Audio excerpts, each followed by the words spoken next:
Clara May Whitmore dropped to her knees in the dirt and begged. Please, I'll do anything. My children haven't eaten in 2 days. The boarding house owner spat at her feet and slammed the door. Behind her, 5 hungry children watched their mother crawl in the dust of Cedar Hollow, Colorado. The whole town was watching, and not one soul moved to help. She didn't know that a cowboy across the street had just made a decision that would change everything. Before we continue this incredible story, please subscribe to our channel and follow Clara's journey to the very end.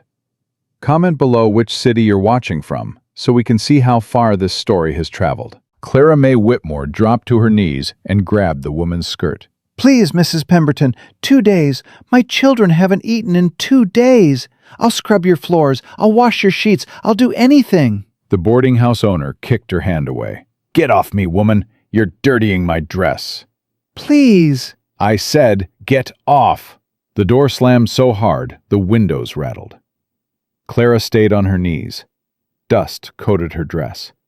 Her palms bled where gravel had cut them. Behind her, Ruthie started crying. Mama? Mama, get up. People are looking. Emma's voice, 14 years old and trying so hard to sound strong. Clara couldn't move.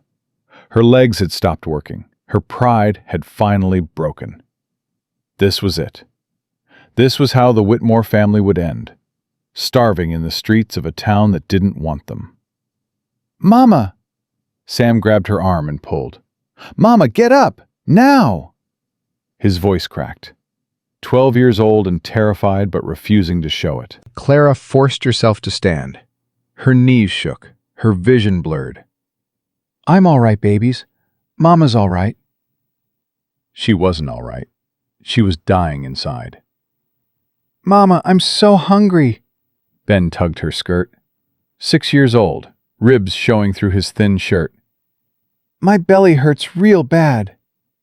I know, baby, I know. Can we eat soon? Clara had no answer. She had 37 cents. That wouldn't buy enough bread for 1 child, let alone 5. Lily pressed her face against Clara's hip, clutching her rag doll, Rosie. 9 years old and silent. She'd stopped talking 2 days ago when the last of their food ran out. And Ruthie, 3 years old, too weak to walk anymore. Clara had carried her for the last mile into town. What do we do now, Mama? Emma whispered. Clara looked around Cedar Hollow. The general store, the bank, the saloon. Respectable citizens walking past, avoiding eye contact. Nobody would help them. Nobody cared if 5 children starved to death. Mama, look! Ben pointed at the ground near the baker's shop. A crust of bread, half eaten, dropped by some careless customer. Before Clara could stop him, Ben ran. He grabbed the bread from the dirt and shoved it in his mouth. Ben, no! It's still good, Mama! His voice was muffled, cheeks stuffed full. It's still soft inside. Clara's heart shattered into 1,000 pieces. Her son, her beautiful boy, eating garbage from the street like a stray dog. She walked over slowly, knelt beside him. Ben, sweetheart. There's more, Mama. Look. He pointed to a rotting apple core near the horse trough. Can I have that too? Clara pulled him into her arms and held him so tight he squeaked. Mama, you're squishing me. I know, baby. I'm sorry. I'm so sorry. She was crying now. She couldn't stop it.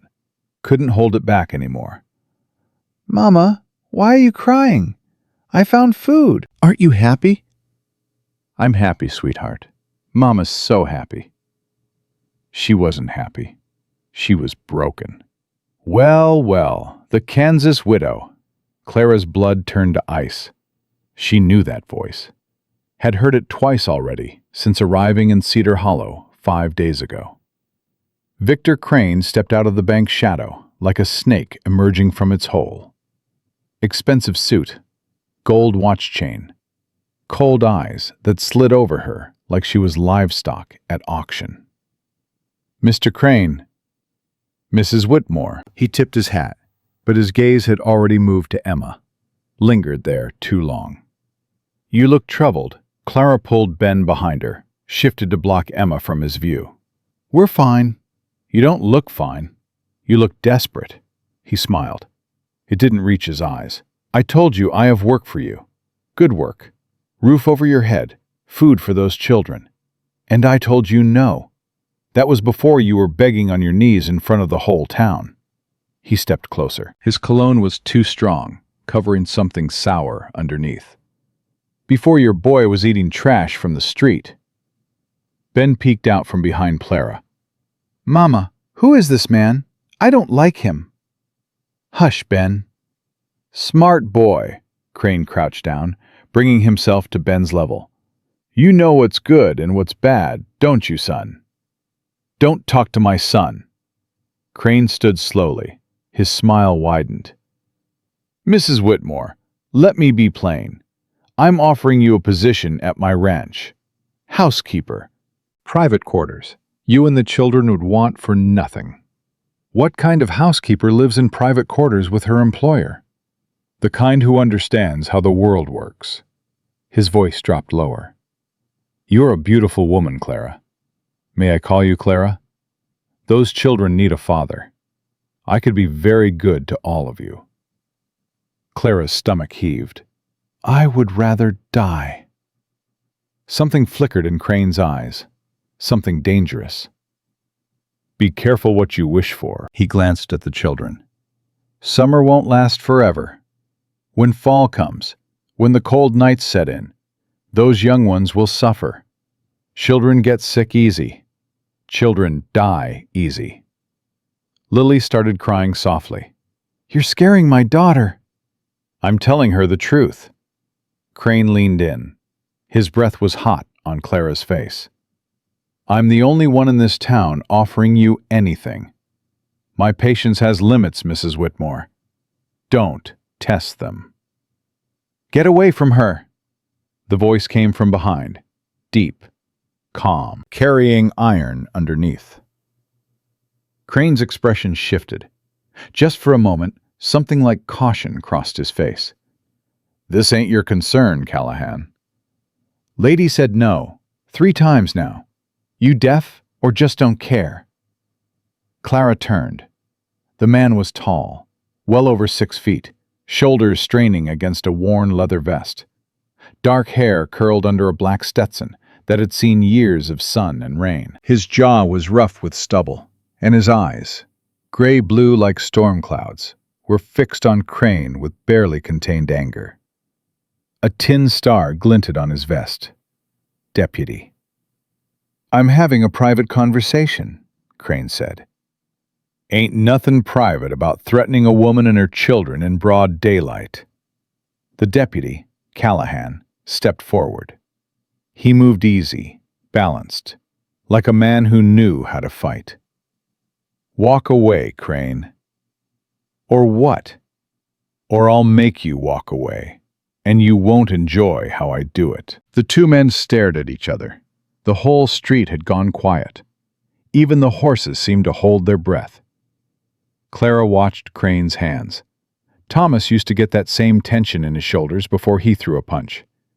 But Crane didn't swing. He smiled instead. This ain't over, Callahan.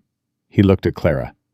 And you, Mrs. Whitmore, will come to me before summer ends. You'll come crawling, and when you do, my terms will be much less generous. He walked away. His boots clicked against the wooden sidewalk like a countdown. Clara released a breath she didn't know she'd been holding. Thank you, she said to the deputy. But I didn't need... I know you didn't need saving, ma'am. Something flickered in those gray-blue eyes.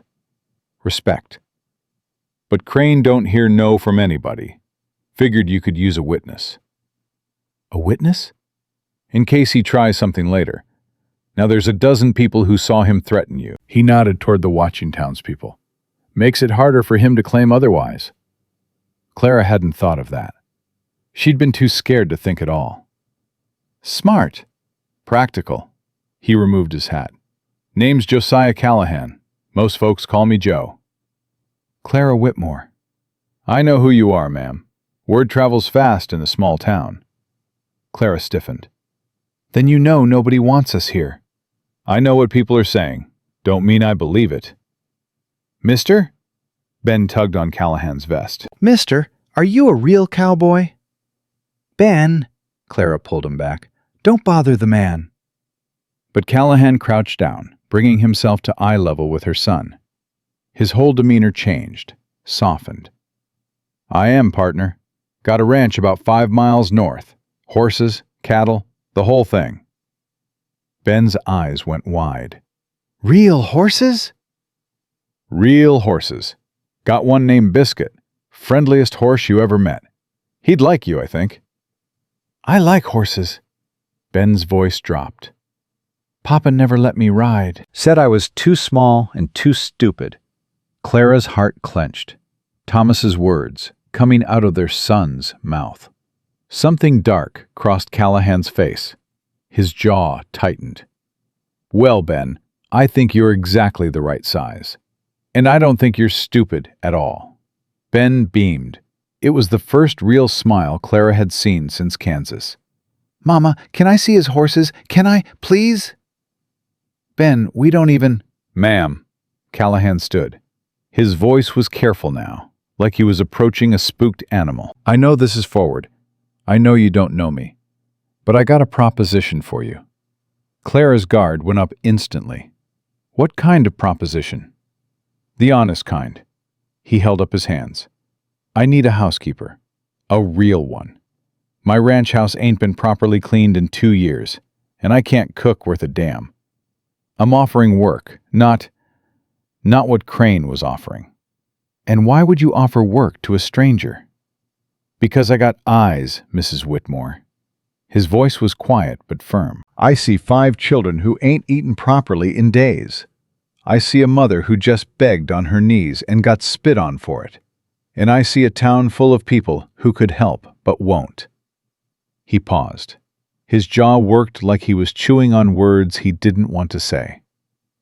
I ain't them. I ain't Crane. I'm just a man with too much space and not enough help. Clara studied him.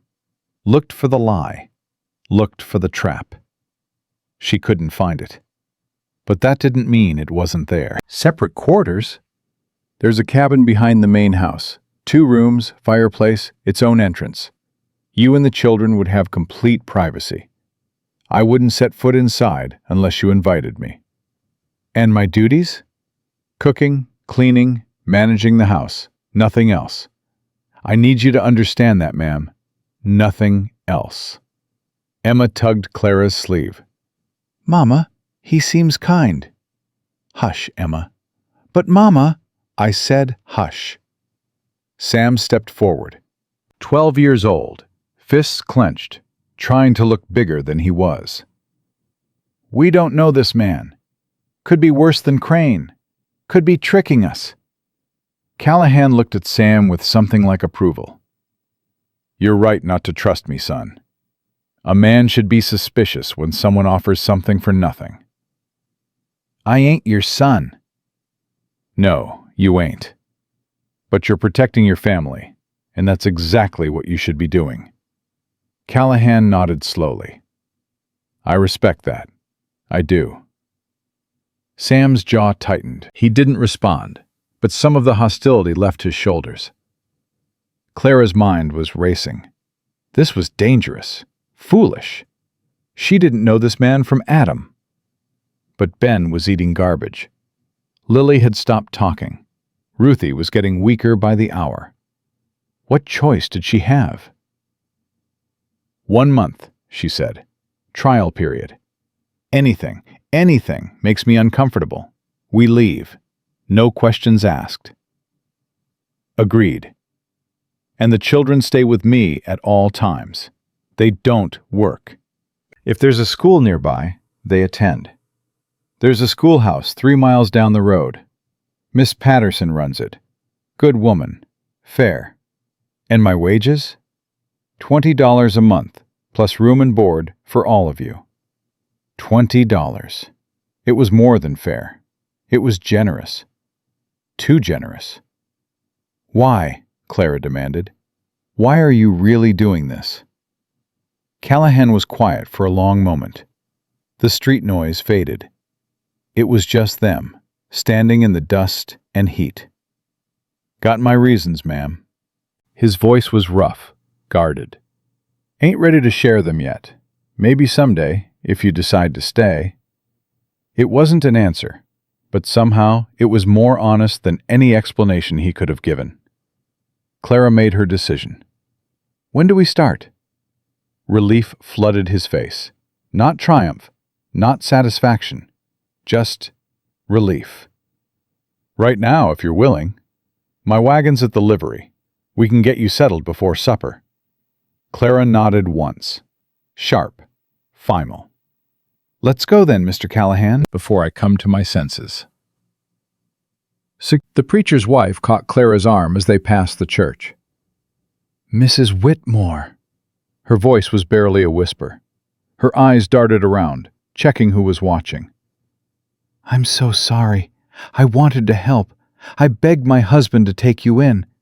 But Mr. Crane, he owns the mortgage on our church. If we offered you shelter, he'd... I understand. No, you don't. The woman's eyes filled with tears. This town wasn't always like this. Before Crane's family took over the bank, we helped each other. We were good people. She pressed something into Clara's hand, a biscuit, still warm. For the children, it's all I could manage without him noticing. She squeezed Clara's fingers. God forgive us. God forgive this whole town. Then she was gone, hurrying back into the church like she'd never spoken at all. Clara looked at the biscuit. Such a small thing, but someone had risked something to give it. She broke it into 5 pieces. Here, babies, 1 bite each. They devoured it like wolves. Callahan's wagon was sturdy, with a canvas cover that would provide shade from the afternoon sun. He lifted Ruthie first, settling her gently on a pile of blankets. She's burning up, he said quietly to Clara. How long has she had fever? Clara's blood went cold. What? Her forehead's hot. She's flushed. Clara climbed up and pressed her hand to Ruthie's face. He was right. She hadn't noticed. God help her, she'd been so focused on food and shelter, she hadn't noticed her baby was sick. I didn't. It's all right, ma'am. I got medicine at the ranch. Fever powder. Works quick on little ones. Callahan's voice was calm, steady. We need to get her home and cool down. Can you keep her comfortable while I drive? Home. He'd said home. Clara nodded, not trusting her voice. One by one, the other children climbed into the wagon. Sam refused help, pulling himself up with grim determination. Lily clutched Rosie and curled into a corner. Ben kept twisting around to look at the horses pulling the wagon. Emma sat beside Clara, watching everything with suspicious eyes. Mama, she whispered, are we safe? Clara looked at Callahan's broad back as he guided the horses out of town. She looked at Ruthie's flushed face. She looked at her other children, hungry and scared, but alive. I don't know, baby, but we're better than we were this morning. It wasn't much comfort. It was all she had. The road north wound through grassland dotted with wildflowers. In other circumstances, Clara might have found it beautiful. Now she could only watch Ruthie's chest rise and fall, counting each breath like a prayer. Mr. Callahan? Joe, ma'am. Please. Joe. The name felt strange on her tongue. Too familiar. How far to your ranch? About an hour at this pace. I'd push the horses faster, but the road gets rough ahead. An hour. Ruthie could get a lot worse in an hour. The fever powder you mentioned. You've used it before? On children? Yes, ma'am. His voice was quiet. I had a little sister once, Sarah. She used to get fevers every summer. I learned real quick how to bring them down. Had. Used to. Clara didn't ask what happened to Sarah. She didn't need to. I'm sorry. It was a long time ago. He didn't turn around. She would have been 23 this year. Same age as my fiancé was when she... He stopped, shook his head. Anyway, point is, I know how to handle a sick child. Ruthie's gonna be fine. Clara wanted to believe him, needed to believe him. Ruthie stirred, whimpering softly. Mama? Mama, I'm cold. Cold, in this heat. I know, baby. We're almost there. Clara pulled her closer, trying to share body heat. Just a little longer. I want to go home. Clara's throat closed. Home. Their farm in Kansas was gone, sold to pay Thomas's debts. They had no home anymore. We're going to a new home, sweetheart. A nice man is letting us stay at his ranch. Is he a bad man like Papa? The question hit Clara like a physical blow. Emma made a small sound. Sam's jaw tightened. Even Ben went still. No, baby. Clara stroked Ruthie's hair. He's not like Papa. Promise? Clara looked at Callahan's back again. At the way he handled the horses, firm but gentle. At the way he'd crouched down to talk to Ben as an equal. At the way he'd stepped between them and Crane without hesitation. I promise. She hoped to God she wasn't lying. The ranch appeared as the sun hung low in the western sky. Golden light painted everything honey-colored. The two-story house with its wide porch. The big red barn. The corrals full of horses. The fields stretching toward distant mountains. It ain't much, Callahan said. Clara stared. It's beautiful. My grandfather built the original cabin. I've been adding to it ever since. He guided the wagon toward the house. The place behind, see it there, with the blue door? That's the cabin I mentioned. I had my hand Tommy ride ahead to get it ready. Smoke curled from the small cabin's chimney. A welcoming sign. Mama, look! Ben was bouncing. Look at all the horses. I see them, baby. Can I ride one? Mr. Joe said I could meet Biscuit. Later, Ben. Ruthie's sick. We need to get her inside first. The wagon stopped in front of the main house. A young man, barely 18, with a friendly face and red hair, came running from the barn. Mr. Callahan, I got the cabin all set up like you said. Fire's going, beds are made, and I put some stew on to warm. Good man, Tommy. Callahan jumped down from the wagon seat.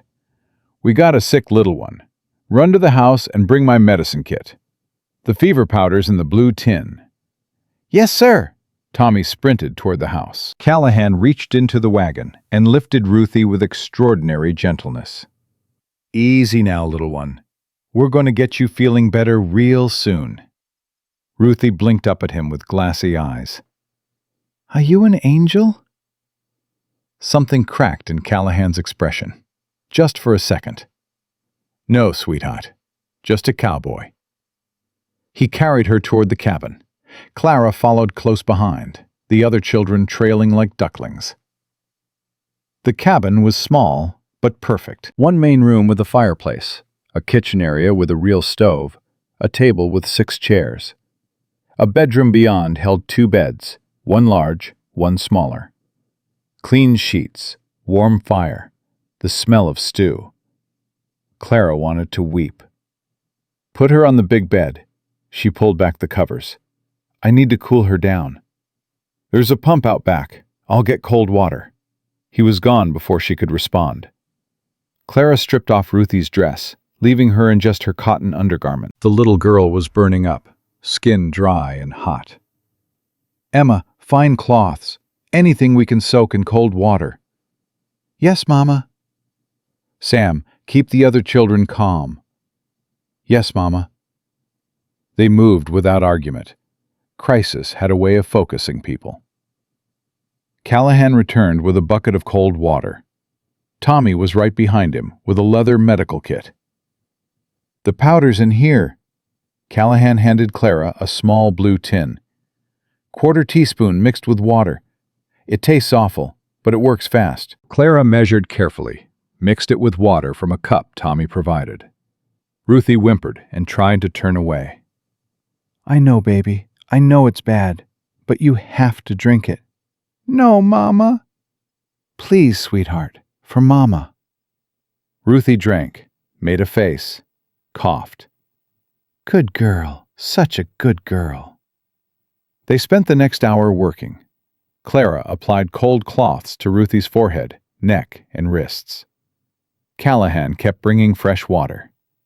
Emma helped sponge her sister down. Sam kept Lily and Ben quiet in the main room. Finally, Ruthie's skin began to cool. "Fever's breaking." Clara pressed her cheek to Ruthie's forehead. "Thank God. Thank God." Ruthie's eyes fluttered open, clearer now. "Mama, I'm hungry." Clara laughed through her tears. "Then we'll get you something to eat, baby. We'll get you whatever you want." Later, after all 5 children had eaten their fill of stew and fresh bread, after Ruthie had fallen asleep in the big bed with Lily curled beside her, after Sam had grudgingly admitted the cabin was acceptable, and Ben had finally stopped talking about horses long enough to close his eyes, Clara sat by the window and watched the stars come out. Emma sat beside her. "He's not what I expected, Mama." "Who?" "Mr. Callahan." Emma stared at her hands. "When he was helping with Ruthie, He looked scared. Really scared. Like he actually cared if she lived or died. Clara had noticed that too. Maybe he did care. Why would he? He doesn't know us. I don't know, baby." Emma was quiet for a moment. Then, "Do you think we're safe here?" Clara looked around the cabin, at her children, sleeping peacefully for the first time in weeks, at the fire crackling in the hearth, at the full pot of stew still warming on the stove. "I think we're safer than we've been in a long time." "That's not the same as safe." "No, it's not." Emma leaned her head on Clara's shoulder. 14 years old and too wise for her age. "I want to trust him, Mama. I want to believe he's good." "Me too, baby. Me too." Clara was almost asleep when she heard it. Hoofbeats, slow, deliberate, coming up the road toward the ranch. She went to the window, heart pounding. Moonlight illuminated a rider on a dark horse. He'd stopped at the edge of the property, just outside the fence line, just sitting there, watching. Clara couldn't see his face, but something about the way he sat, straight-backed, arrogant, patient, made her blood run cold. After a long moment, the rider turned his horse and rode back toward town. Clara didn't sleep that night. She sat by the window with her children's steady breathing behind her and watched the road until dawn. And in the morning, when Callahan came to check on them with fresh eggs and warm biscuits, she didn't tell him what she'd seen. Not yet. Not until she knew whether the danger was real, or whether it was already too late. The rooster crowed at dawn, and Clara was already awake. She hadn't slept. Every time she closed her eyes, she saw that rider in the moonlight, watching, waiting. Ruthie stirred beside her. The fever had broken completely during the night. Her forehead was cool now, her breathing steady. Thank God for small mercies. Clara eased out of bed, careful not to wake the children. She needed coffee. She needed to think. The cabin's main room was cold, the fire burned down to embers. Clara added kindling, coaxed the flames back to life. Her hands moved automatically while her mind raced. Who was the rider? Crane? One of his men? And why had he just watched? Why hadn't he done anything? A knock at the door made her jump. "Mrs. Whitmore, it's Joe Callahan. I brought breakfast." Clara smoothed her hair, straightened her dress. She'd slept in her clothes. There hadn't been any other option. She opened the door. Callahan stood on the small porch holding a basket covered with a checkered cloth. Steam rose from beneath it, carrying the smell of fresh biscuits and bacon. "Morning, ma'am. How's the little one?" Better. The fever broke around midnight. "That's good news." He held out the basket. "Tommy's wife made these. She heard you had young ones and wanted to help." Clara took the basket. It was heavy. More food than she'd seen in weeks. Tommy has a wife? Sarah. They live in a cottage on the east side of the property. She's shy, but kind. You'll meet her today, I expect. Sarah. The same name as his dead sister. Clara filed that away. Didn't comment on it. "Thank you for the food, Mr. Callahan." "Joe." "Mr. Callahan." She kept her voice firm. "I think it's best we maintain some formality, given the circumstances."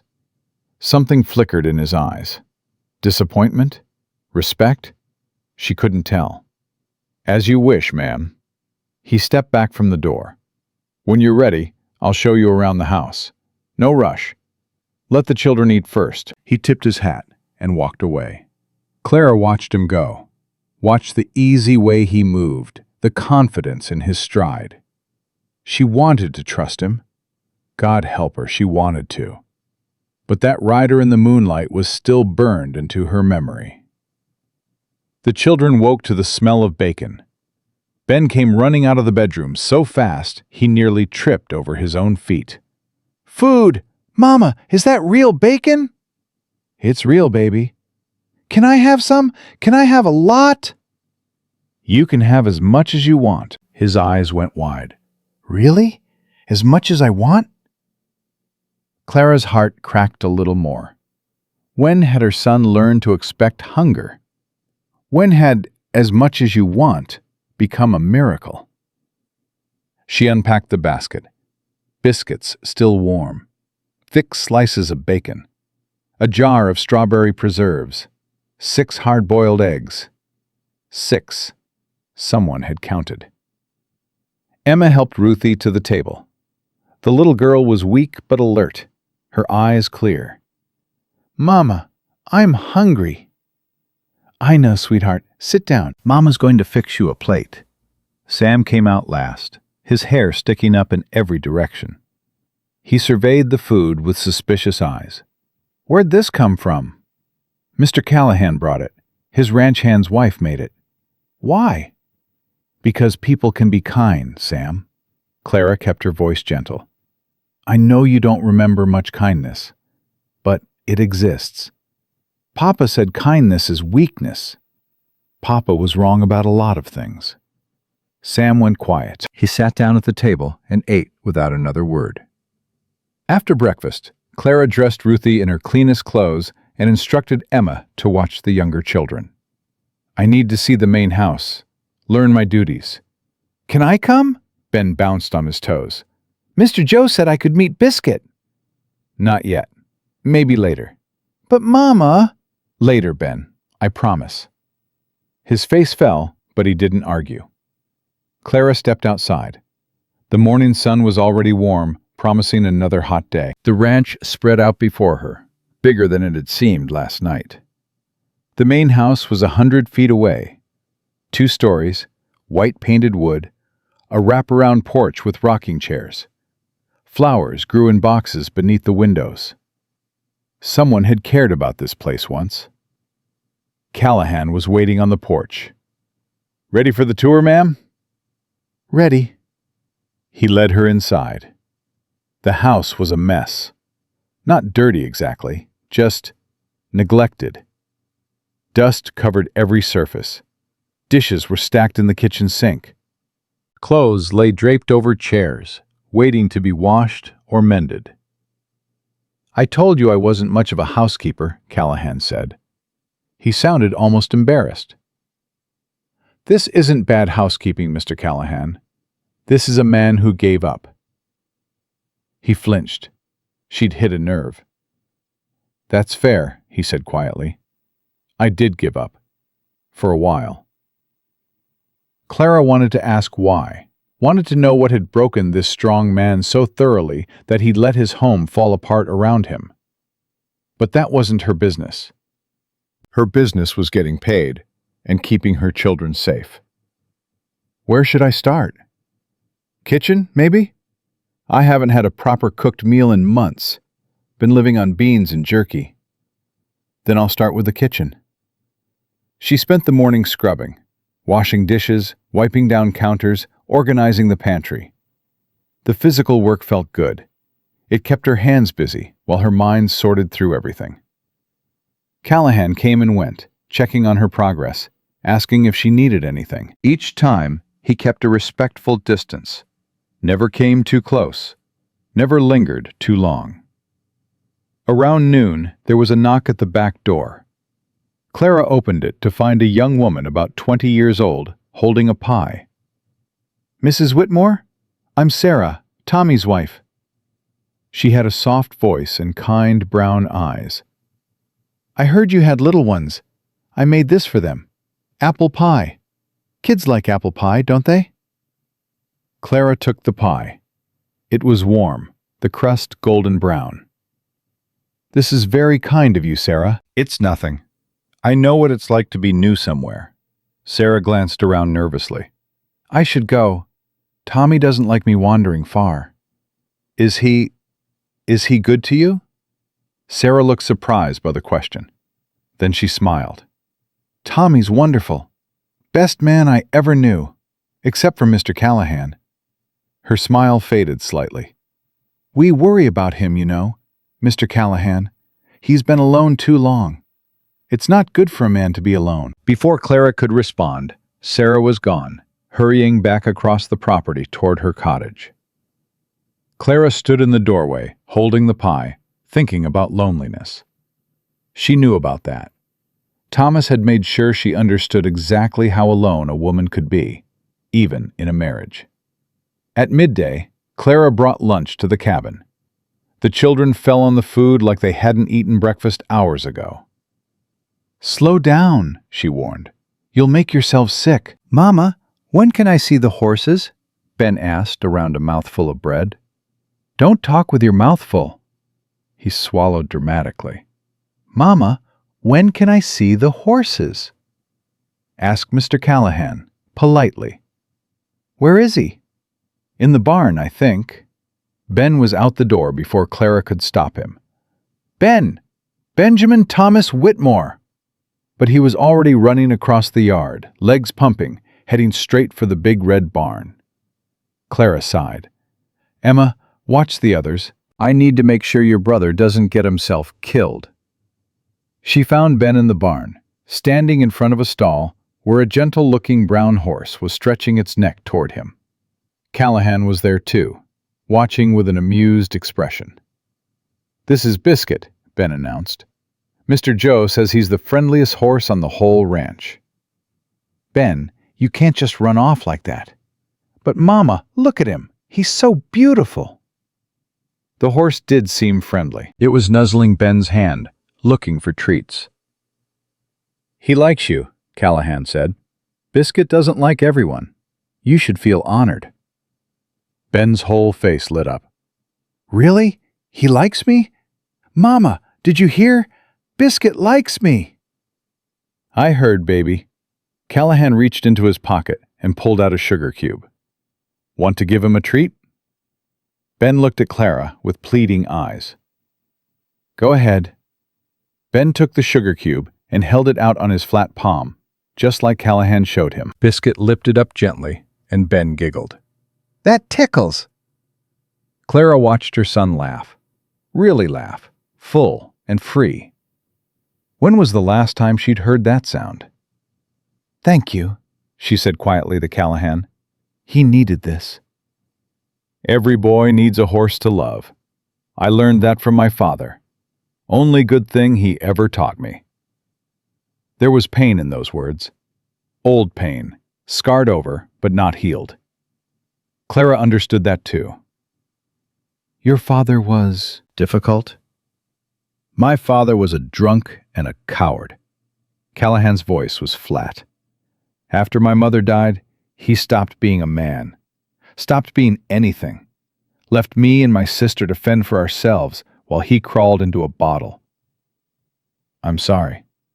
Don't be. It was a long time ago. He watched Ben pet the horse. I promised myself I'd never be like him. Never let people down when they needed me. Clara filed this away, too, adding it to the picture she was building of this complicated man. Mr. Callahan, can I ask you something? Anything. Last night, around midnight, there was a rider at the edge of your property, just sitting there, watching. Callahan went very still. What did he look like? I couldn't see his face, but the way he sat his horse, arrogant, patient, like he had all the time in the world. A muscle twitched in Callahan's jaw. Crane. You're sure? He's been doing that for months. Ever since I refused to sell him my water rights. Callahan's hands clenched into fists. He wants this land. Thinks if he can scare me enough, pressure me enough, I'll give in. Will you? This ranch belonged to my grandfather, then my father, now me. I'll die before I let Victor Crane take it. The intensity in his voice made Clara shiver. He mentioned you yesterday, in town. Said his family built Cedar Hollow. His grandfather built a bank. That's not the same as building a town. Callahan spat into the straw. The Cranes have been bleeding this territory dry for 30 years, buying up land, foreclosing on farms, running out anyone who won't bow to them. Then why haven't people fought back? Because fighting back means losing everything. Crane owns the bank, the general store, half the businesses in town. Cross him, and suddenly your loans get called in. Your credit disappears. Your neighbors stop talking to you. Clara thought about the preacher's wife, whispering apologies and slipping her a single biscuit. That's why no one would help us. That's why. Callahan looked at her. You understand what you've gotten yourself into? Being here, working for me, it makes you my ally in his eyes. He won't forget that. I understood when I got in your wagon. Did you? Mr. Callahan, I've survived worse than Victor Crane. Clara's voice was steady. My husband drank away our farm, left me with 5 children and more debts than I could count. I've been spat on, turned away, treated like dirt for months. If you think some rich man on a horse is going to scare me, you don't know me at all. Something shifted in Callahan's expression. The concern didn't disappear, but something else joined it. Admiration. No, ma'am, I reckon I don't know you, but I'm starting to think I'd like to. Clara felt heat rise to her cheeks. She looked away, suddenly uncomfortable. Ben, it's time to go back. But Mama... Now, Ben. The boy said goodbye to Biscuit with obvious reluctance, promising to come back tomorrow. As Clara walked back to the cabin with her son chattering happily beside her, she felt Callahan's eyes on her back. She didn't turn around. The next few days settled into a rhythm. Clara woke at dawn, got the children fed and dressed, then walked to the main house to begin her work. The older children attended school. Miss Patterson had welcomed them warmly, while Ruthie and Ben stayed at the cabin. Ruthie was still recovering, too weak for the long walk to the schoolhouse, and Ben was too young, though he protested loudly about being left behind. I can learn, he insisted. I'm smart. I know you're smart, baby. Next year. The work was hard but satisfying. Clara scrubbed years of neglect from the house, room by room. She cooked meals that made Callahan close his eyes and groan with pleasure. This is the best food I've had since my mother was alive, he said one evening. It's just fried chicken. It's heaven, ma'am. Pure heaven. She tried not to feel pleased by his praise, tried not to notice the way his smile transformed his face. On the 4th day, Emma came home from school with tears streaming down her face. Mama! Clara dropped the pot she was scrubbing. What happened? Are you hurt? The other girls. Emma choked on a sob. They said we're charity cases. Said Mr. Callahan only took us in because he felt sorry for us. Said everyone knows our father was a drunk and we're no better than beggars. Clara pulled her daughter into her arms. Who said these things? Mary Crane and her friends? Crane, of course.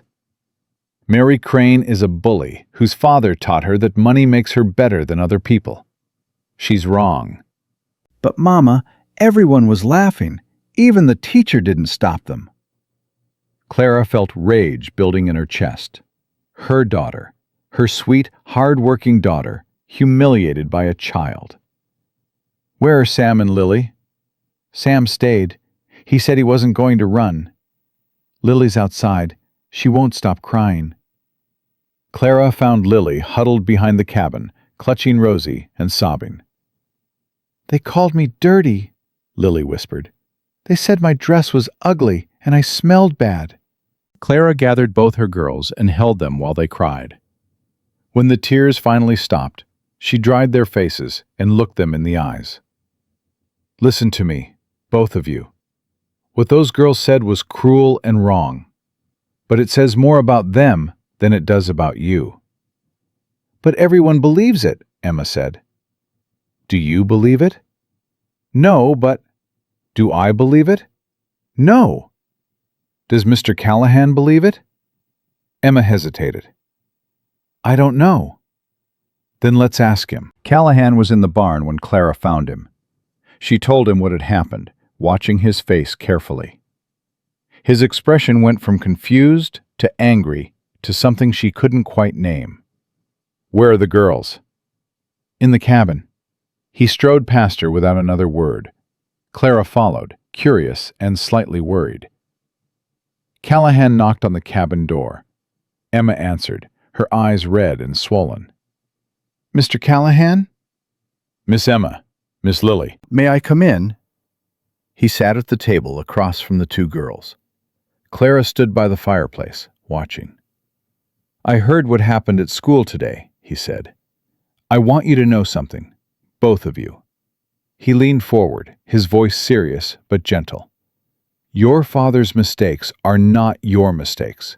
What he did, how he lived, that's on him, not on you.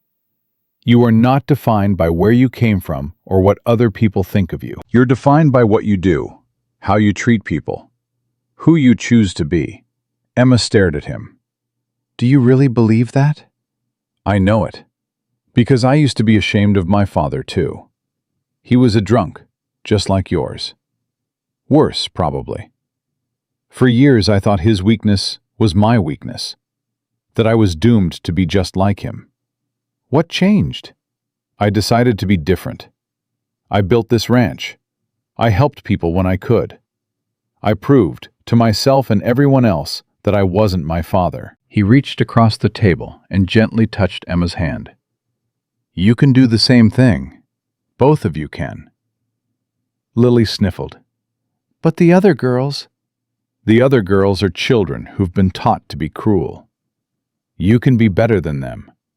You can show them what real strength looks like. How? By being kind even when they're not. By working hard even when they laugh. By never, ever letting them see you break. He smiled slightly. And by remembering that you have people who believe in you. Your mama, your brothers and sister. Me? You? Emma looked surprised. You believe in us? I do. I've watched your mama work harder than any person I've ever hired. I've seen how you take care of your siblings, how Lily comforts the little ones, how Sam protects his family. He nodded firmly. The Whitmore family has more strength in its smallest member than the Cranes have in their entire fortune. Clara felt tears prick her eyes. She blinked them away. Emma looked at Lily. Lily looked back. Something passed between them. Okay, Emma said. Okay, we'll try. That's all anyone can ask. Callahan stood. Now, I believe there's pie in the kitchen that Sarah made. What do you say we have some before supper? For the first time since coming home, Lily smiled. That night, after the children were asleep, Clara sat on the cabin's small porch and watched the stars. The door to the main house opened. Callahan stepped out and walked toward her. "Mind if I join you?" Clara gestured to the empty chair beside her. He sat, leaving a respectful distance between them. For a while, neither spoke. The night sounds filled the silence. Crickets, an owl somewhere in the distance, the soft lowing of cattle. "Thank you," Clara finally said, "for what you said to the girls." "I meant every word." "I know. That's what makes it matter." More silence. Comfortable now. "Can I ask you something?" Callahan's voice was quiet. "You can ask." "I might not answer." "Fair enough." He took a breath. "Your husband, did he hurt you? Not just the drinking, I mean, did he hit me?" Callahan nodded. Clara was quiet for a long moment. The question didn't surprise her. She'd seen the way he watched her, noticed how she flinched at sudden movements, kept her back to walls. "Once," she said finally. "Just once. I was 7 months pregnant with Ruthie. He came home drunk, angry about something I've forgotten. I said the wrong thing. He hit me so hard I saw stars." Callahan's hands clenched on the arms of his chair. "What did you do?" "I picked up his rifle, pointed it at his chest, told him if he ever touched me again, I'd kill him in his sleep." "Did he believe you?" "He never touched me again." Clara's voice was flat. "He found other ways to hurt me. Neglect, cruel words, drinking away every cent we had. But he never raised his hand again." "I'm sorry." "Don't be. I survived. My children survived. That's more than a lot of women can say." Callahan was quiet. Then, "My mother wasn't so lucky." Clara looked at him. "My father beat her for years. I was too young to stop it, too small. She used to hide me in the root cellar when he came home drunk, so I wouldn't see." His voice cracked. "The night she died, the fever had already taken hold. She was delirious, kept calling for me, saying she was sorry she couldn't protect me better. That's why you helped us." "That's part of it." He turned to face her. In the moonlight, his gray-blue eyes were silver. "When I saw you on your knees in front of that boarding house, I saw my mother. Saw what she might have become if she'd ever found the courage to leave." Clara's chest ached. "I'm not your mother." "No, you're stronger than she ever was." He said it like a fact, not a compliment. "You got out. You kept your children alive. You didn't give up." "I almost did. When Crane offered." "But you didn't. That's what matters." They sat in silence again. The night wind carried the smell of grass and horses. "I should go inside," Clara said. "It's late." "Of course." Callahan stood. "Good night, Mrs. Whitmore." "Good night, Mr. Callahan." She was at the door when his voice stopped her. "Clara." She turned. "My name is Clara. You can use it. Just not in front of the children." Something soft crossed his face. "Good night, Clara." "Good night, Joe." She went inside and closed the door, leaned against it, heart pounding. What was she doing? She couldn't afford feelings, couldn't afford attachment. Not here, not now, not with this man. But when she finally fell asleep, she dreamed of gray-blue eyes and gentle hands. And she didn't dream of Thomas at all. The peace lasted exactly 8 more days. On a Wednesday morning, Clara was beating rugs on the main house porch when a rider came up the road. It wasn't Crane. This man was younger, rougher, with a mean look in his eyes. He stopped at the porch steps. "You the widow?" Clara's grip tightened on the rug beater. "Who's asking?" "Name's Dale Hoskins. I work for Mr. Crane. Then you can ride right back where you came from. Hoskins grinned. It wasn't friendly. Got a message for you. Mr. Crane says to tell you his offer still stands. Housekeeper position at his ranch.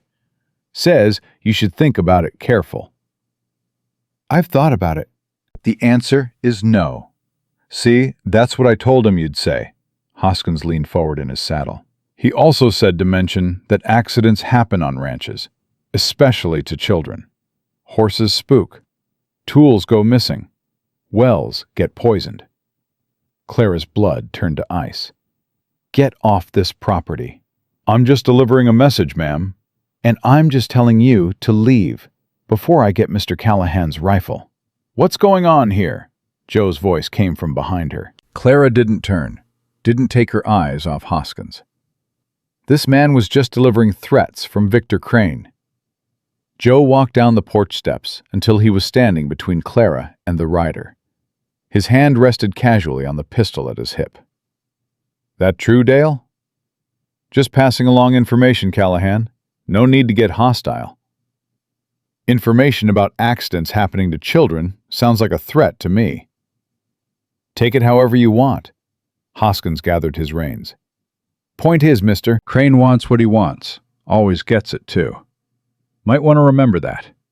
He rode away. Joe watched until he disappeared around the bend in the road. Then he turned to Clara. Are you all right? He threatened my children. Her voice shook with rage. He stood there and threatened my children. Clara. No. No. She was pacing now, rug beater still clenched in her hands. I will not let that man hurt my babies. I will not. I'll kill him first. Clara. Joe caught her arms, gently but firmly, stopping her movement. Look at me. She looked. I won't let anyone hurt your children. Do you understand? Not Crane, not his men, not anyone. You can't promise that. I can, and I am. His voice was steel wrapped in velvet. This is my land, my home. And while you're here, it's your home too. I will protect it and everyone in it with my life, if necessary. Clara stared at him, saw the truth in his eyes. Why? The question came out broken. Why do you care so much? Joe was quiet for a moment. His hands still held her arms, warm through her sleeves. Because caring is what makes us human. Because letting innocent people suffer when you can help is cowardice. And because... He hesitated. Because you matter, Clara. You and those children. I don't know how it happened so fast, but you matter. Clara's heart was pounding. She could feel the heat of his hands, see the pulse jumping in his throat. Joe. The sound of small feet made them both jump back. Ben came running around the corner of the house.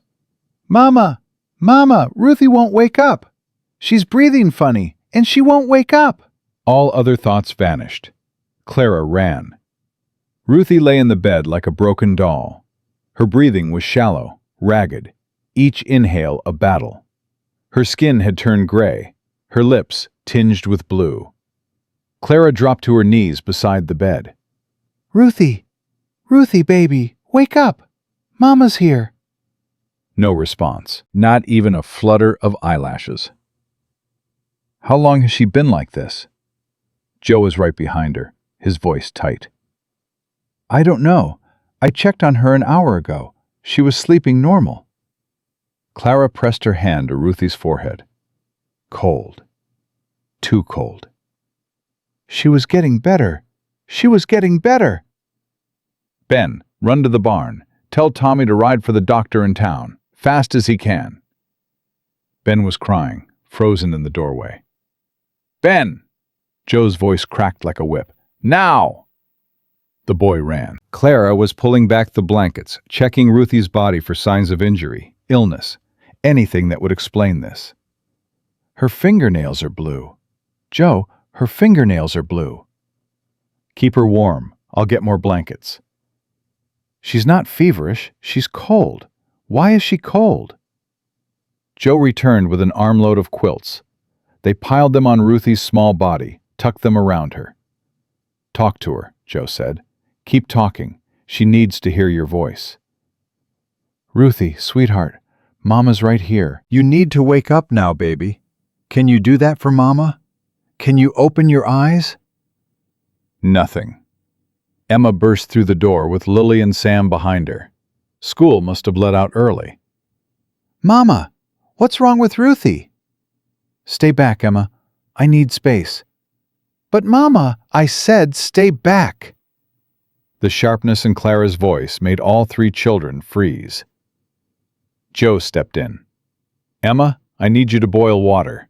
Sam, get more wood for the fire. Lily, find clean cloths." Can you do that? They scattered, grateful for tasks.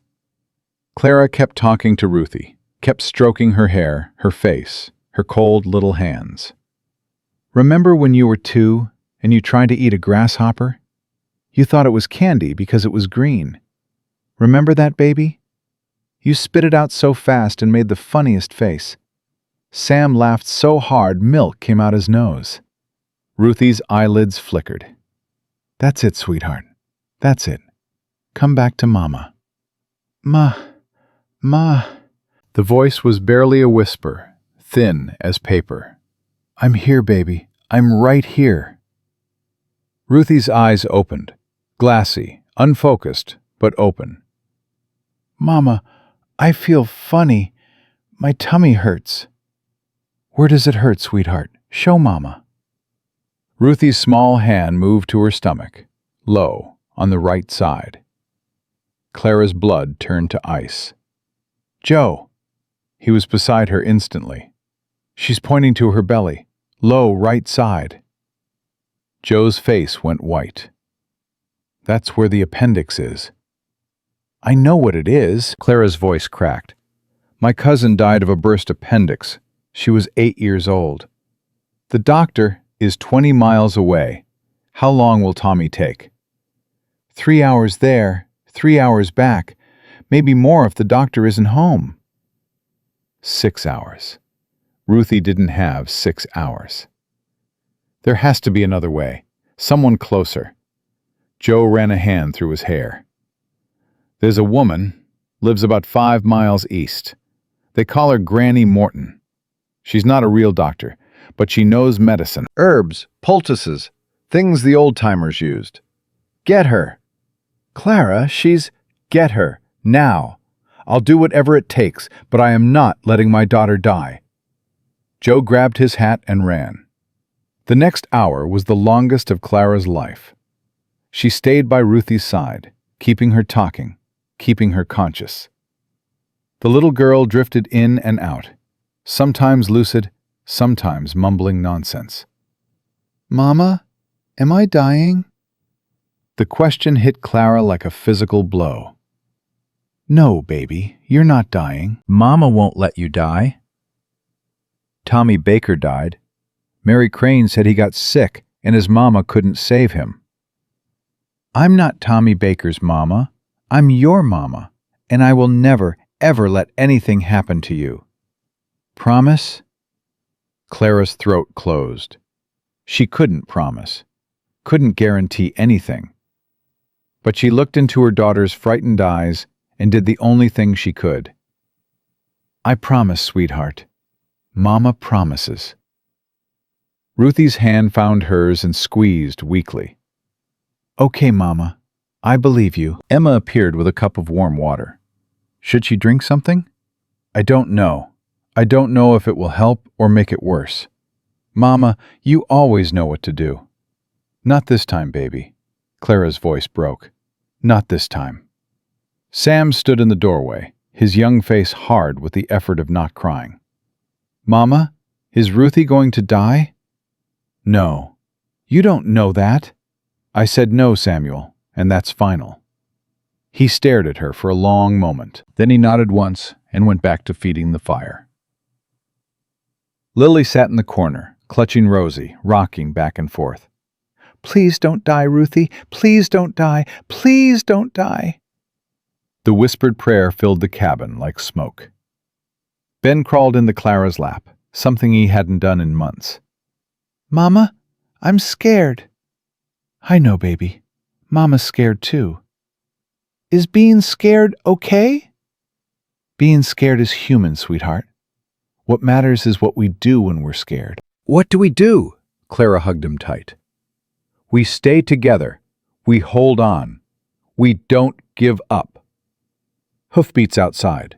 Clara's heart leaped. The door opened and Joe entered, followed by the oldest woman Clara had ever seen. She was tiny, barely 5 feet tall, with white hair and skin like crumpled paper. But her eyes were sharp and bright, missing nothing. "This the child?" Yes, Clara stood, keeping hold of Ben. please, can you help her? Granny Morton approached the bed. She pressed her hand to Ruthie's forehead, then her belly. When she touched the lower right side, Ruthie whimpered. How long she been like this? I found her unresponsive about 2 hours ago. She had a fever last week, but it broke. Fever broke, but the infection didn't. Granny Morton opened her bag and pulled out various jars and pouches. I've seen this before. The body fights off one sickness, leaves itself open to another. Is it her appendix? Likely. The old woman's voice was matter-of-fact. Could also be her bowel. Won't know for certain without cutting her open, and I ain't about to do that. Then what can you do? Granny Morton looked at Clara with ancient eyes. I can try to draw out the infection. Herbs, poultices, prayers. Sometimes it works. Sometimes it don't. She paused. You need to understand, Mrs. Whitmore. This child is very sick. I'll do everything I can, but the Almighty may have other plans. Clara's knees went weak. Joe caught her elbow, steadied her. Do whatever you can, Clara whispered. please. I'll give you anything, everything I have. I don't want your money. Granny Morton was already grinding herbs in a small mortar. I want you to keep talking to her. Keep her fighting. The body follows the spirit. If she gives up, no medicine in the world will save her. Clara nodded. For the next 3 hours, she talked. She told Ruthie stories about her own childhood, about the farm in Tennessee before the war, about her mother's garden, about the creek where she learned to swim. She told her about meeting Thomas, the handsome farmer who came to court her with wildflowers and promises. She left out the parts about how those promises turned to ash. She told her about the day each of her children was born. Emma, squalling and red-faced, furious at the world from her first breath. Sam, quiet and watchful, studying everything with serious eyes. Lily, who smiled before she could focus, as if she found the whole world delightful. Ben, who came fast and loud and had been running ever since. And Ruthie, sweet, tiny Ruthie, who was born in the middle of a thunderstorm and didn't cry at all, just looked up at Clara with wide eyes, as if to say, "Well, here I am. What happens next?" "What happens next is you grow up," Clara whispered. "You grow up, and you get married, and you have babies of your own. You live, Ruthie. You hear me? You live." Granny Morton applied poultices to Ruthie's belly, made her drink bitter teas that smelled like dirt and grass, burned herbs that filled the cabin with strange, sharp smoke. The other children fell asleep one by one. Emma on the floor beside the bed, Sam in the corner, sitting up, as if standing guard even in sleep. Lily and Ben curled together like puppies, Rosie clutched between them.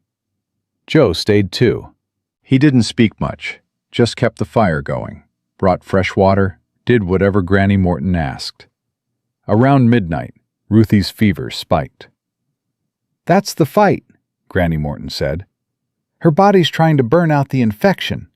This is the turning point." "What do we do?" "We wait, and we pray." Clara had never been much for prayer. Thomas had beaten religion out of her, one broken promise at a time. But she prayed now, silently, desperately, with everything she had. "Please, please, I'll do anything. I'll give anything. Just don't take my baby. Please."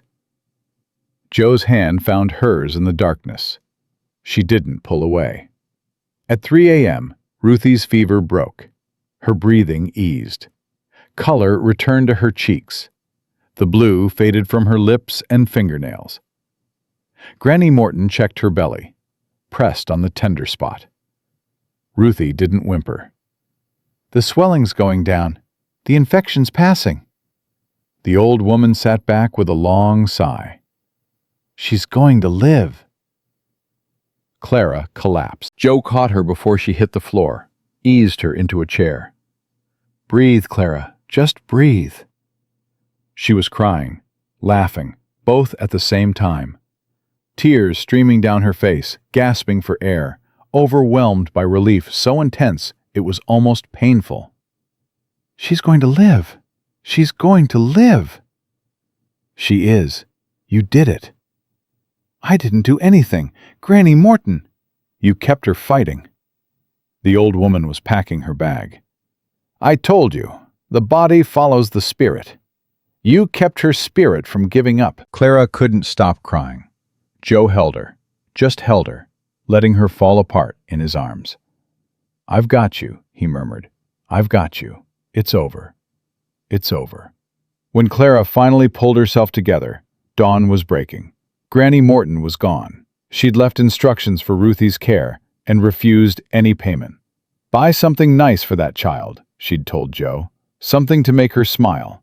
That's payment enough." The other children woke slowly, confused by the sunlight and their strange sleeping positions. "Mama?" Emma sat up, fear flooding her face. "Ruthie?" "She's going to be fine, baby. She's going to be fine." Emma burst into tears. Sam tried to look stoic, but his chin was trembling. Lily threw herself at Clara, sobbing with relief. Ben climbed onto the bed and curled up next to his littlest sister. "I knew you wouldn't die," he told Ruthie's sleeping form. "I knew Mama would fix it." Joe stood in the doorway, watching the family reunion. Clara met his eyes across the room. "Thank you," she mouthed. He nodded once. Then he slipped outside, giving them privacy. Clara held her children and let the tears come. They were still alive. All of them. Still together. For now, that was enough. Ruthie recovered slowly over the next week. She was weak, tired easily, but her appetite returned and her color improved. Granny Morton came back twice to check on her, each time nodding with satisfaction at her progress. "Strong girl," she told Clara. "Gets it from her mama." The other children returned to school. Clara returned to work at the main house. Life found its rhythm again. But something had changed. Clara felt it in the way she looked at Joe, in the way her heart jumped when he entered a room, in the way she found herself thinking about him at odd moments throughout the day. She tried to push it away, told herself it was just gratitude, just relief, just the natural attachment anyone would feel toward the person who'd helped save their child. But it wasn't just that. It was more. Joe felt it too. She could see it in his eyes, in the careful way he maintained distance, in the way his voice softened when he spoke to her. Neither of them said anything. Neither of them acted on it. But the air between them was charged, waiting, electric. On the 10th day after Ruthie's illness, Clara was hanging laundry behind the main house when she heard hoofbeats, multiple horses, coming fast. She dropped the sheet she was holding and ran toward the cabin. Joe intercepted her halfway. "Get inside. Take the children to the root cellar." "What's happening?" "Crane's men. 6 of them." His jaw was tight. "Clara, go. Now!" She ran. The children were in the cabin, Ruthie in bed, Ben playing on the floor, Emma reading by the window. "Everyone, come with me. Now. Don't ask questions." Something in her voice made them obey instantly. The root cellar was beneath the main house. Clara had discovered it while cleaning. Dark, musty, but solid. Safe. She herded the children down the ladder, lit a lantern. Mama, what's happening? Emma's voice was high with fear. Bad men are here. We're going to stay quiet until they leave. What about Mr. Joe? Ben asked. Mr. Joe can take care of himself. She hoped she wasn't lying. From above, she heard voices, angry voices, then a crash, then shouting. The children huddled close to her in the darkness. Lily was crying silently. Ruthie, still weak, clung to Clara's dress. Sam had positioned himself near the ladder, fists clenched, ready to fight anyone who came down. My brave boy, Clara thought. My stupid, brave boy. The sounds above continued. More shouting. Another crash. Then a gunshot. The children screamed. Shh! Quiet! Everyone quiet! Clara's heart was pounding so hard she could feel it in her throat. Please, God, please, not again. Don't make me lose someone else. Footsteps above them. Heavy. Multiple people walking through the house. A voice she recognized. Dale Hoskins. Callahan's down. Find the woman and the brats. Clara's world tilted. Joe was down. Shot. Maybe dead. No, this couldn't be happening. They've got to be here somewhere. Check the barn. Check the cabin. What about the cellar? What cellar? I saw a trap door in the kitchen, under that rug. Clara's blood turned to ice. They knew. They knew where she was. She looked at her children, at their terrified faces in the lamplight. She had no weapon, no way out, no way to protect them. The trap door rattled. Locked from inside. Someone's down there. Bust it open. Clara stood, positioned herself at the bottom of the ladder. Children, get behind me, all the way against the wall. Mama, Emma started. Do it! They scrambled back. The trap door shook with impacts. Once. Twice. The lock wouldn't hold much longer. Clara picked up the only thing available, a heavy glass jar of preserved tomatoes. If they were going to take her children, they were going to have to go through her first. The lock broke. The trapdoor flew open. A man started down the ladder. Clara swung the jar with everything she had. It shattered against his head. He tumbled backward, cursing, blood streaming from his scalp. She's fighting! The witch is fighting! Another man started down. Clara grabbed a broken piece of the jar, sharp as a knife. Stay back. I'll kill anyone who touches my children. Lady, you ain't got a chance. Maybe not, but I'll take at least one of you with me. The man hesitated. Get down there, Hoskins shouted from above. It's one woman. You get down there. She's crazy, Clara laughed. It sounded wild, even to her own ears. I'm not crazy. I'm a mother.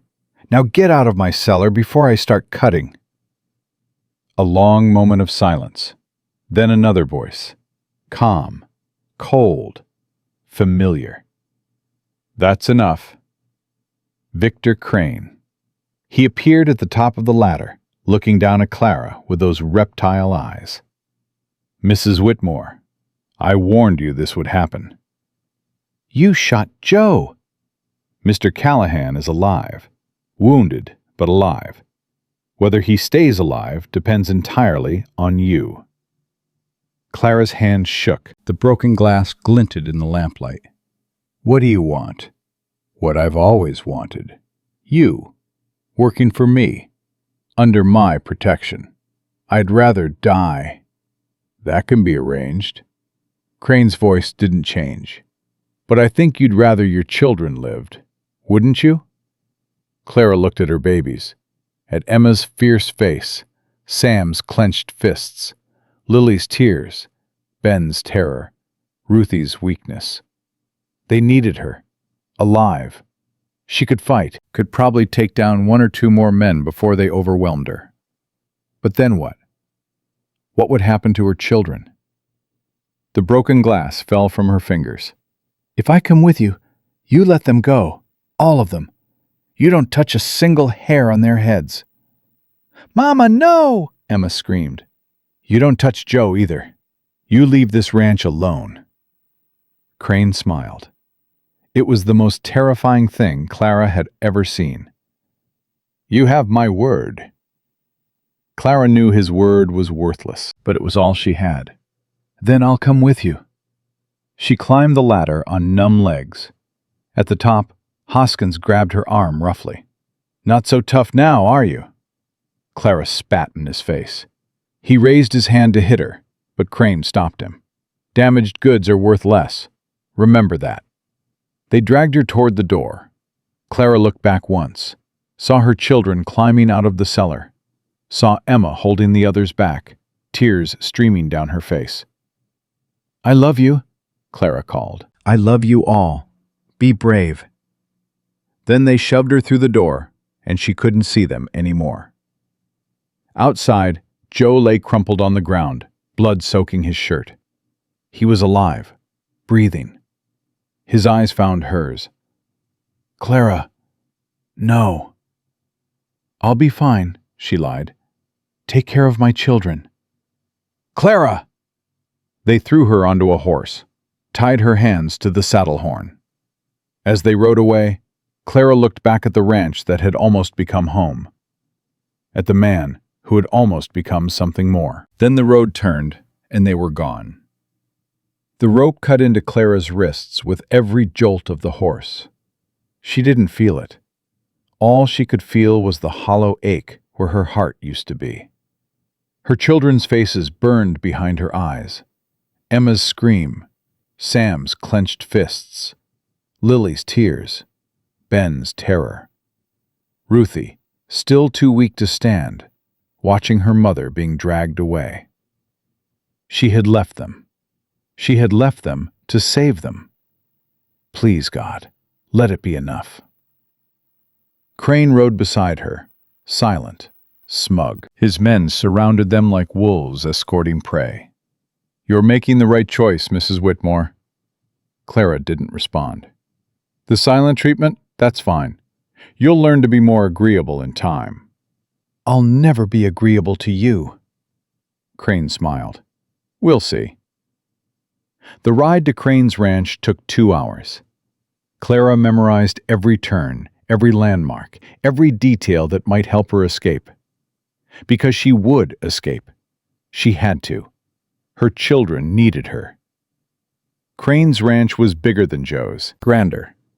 A massive white house with columns like a southern plantation, surrounded by smaller buildings and corrals full of cattle. It looked like money. It smelled like corruption. They pulled her off the horse and marched her inside. The interior was dark despite the summer sun.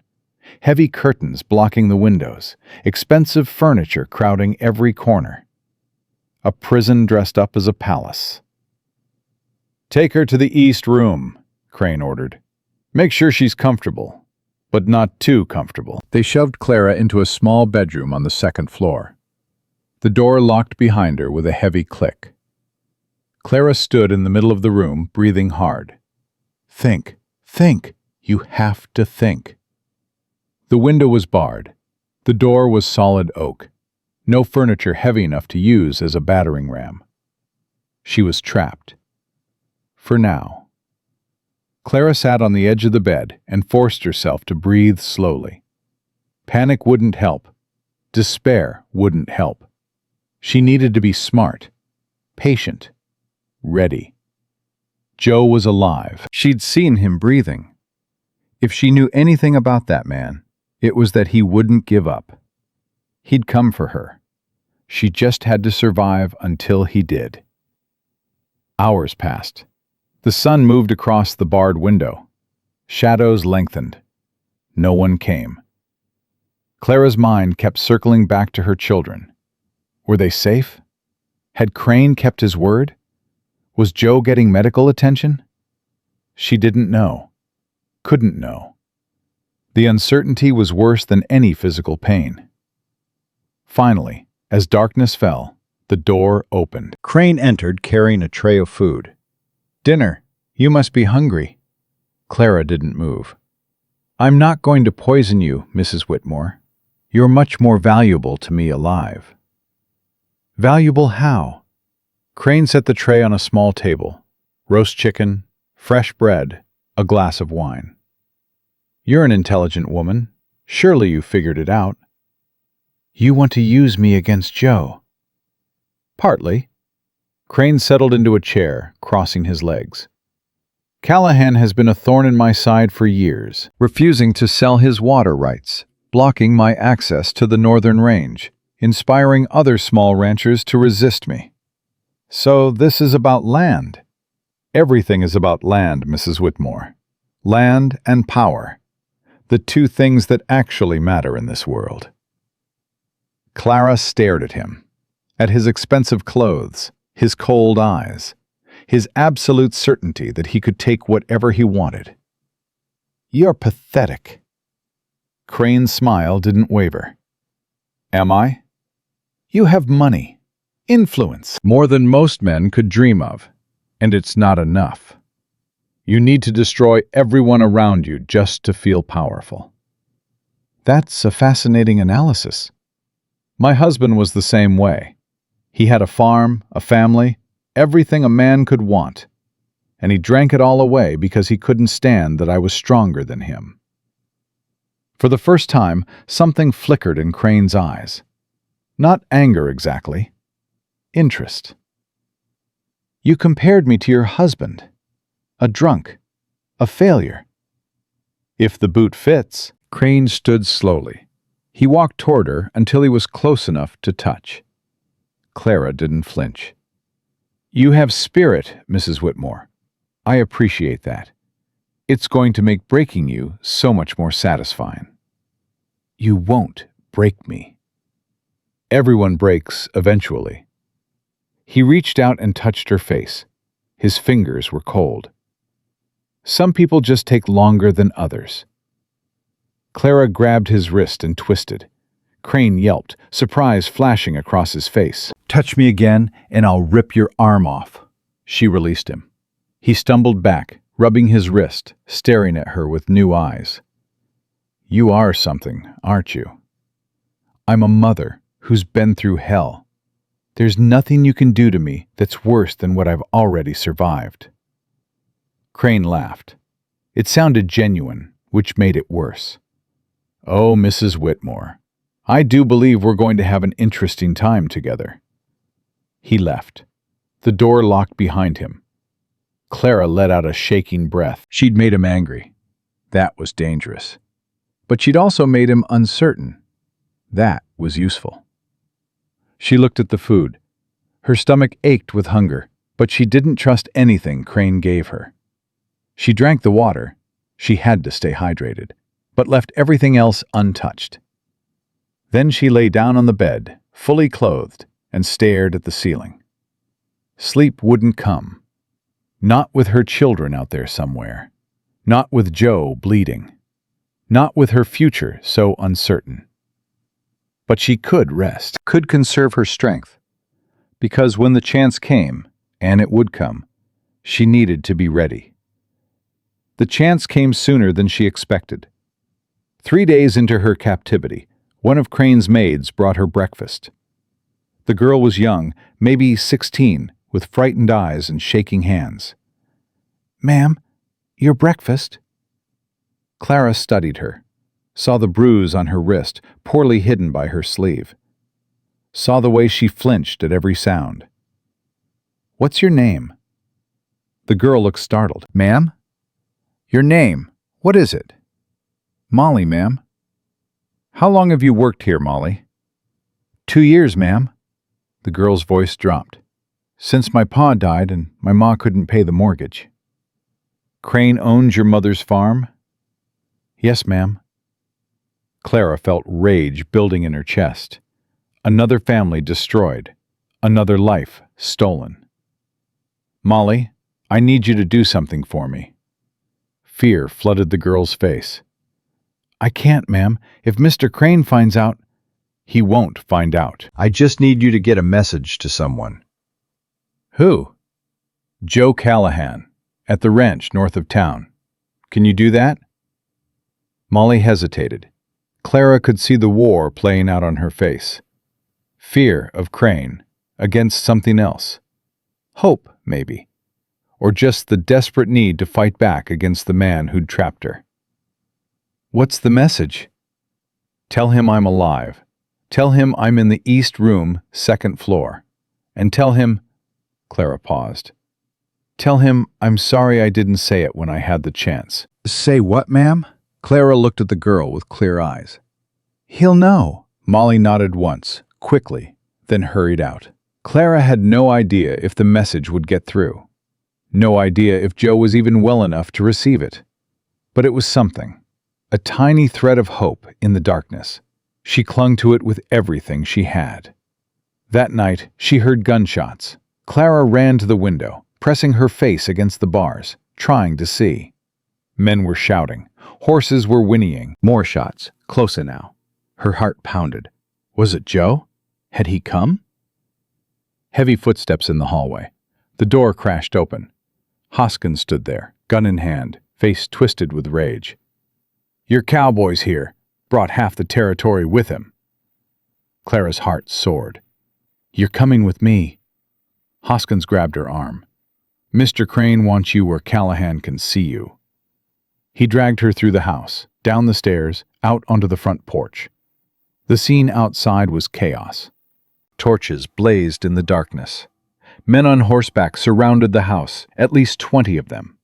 And at the front, sitting tall in the saddle despite the bloody bandage around his chest, was Joe Callahan. Clara's knees went weak.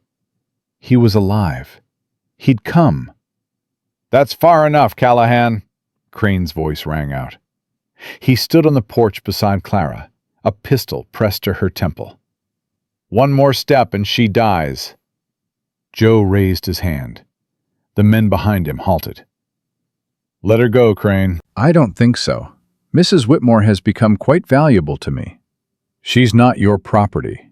Everything in this territory is my property. You just haven't accepted it yet.